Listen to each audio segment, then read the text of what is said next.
in tourism and hospitality. We don't just sell products, we sell experiences. But behind every perfect stay or unforgettable meals is a complex machine. And that machine is a operation management. It is the art of ensuring that when guest arrives, everything from the thread count to the temperature of the soup is exactly where it should be.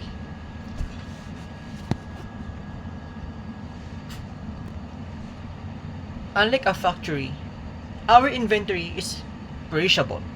If hotel room isn't sold tonight, that revenue is gone forever.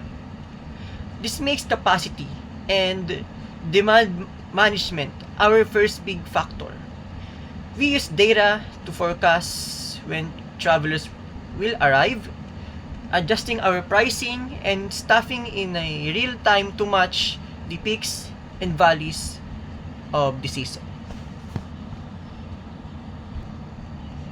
A guest leaving their 5-star review on their phone, then shot of a manager looking at a positive revenue per available room, or what we called Rev PAR chart.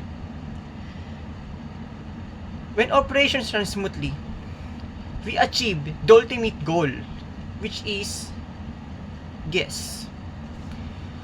So, a happy guest leaves a glowing review which drives more bookings and increases our brand value. So, the effective operations turns a one-time visitor into a lifelong customer. So, in this industry, we're in the business of making memories, and great memories are built on great operations.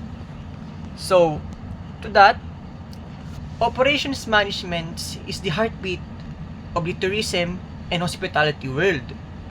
By mastering these factors, you aren't just managing a business. You're in the perfect art of the guest experience. So, if you find this helpful, see you in the next one.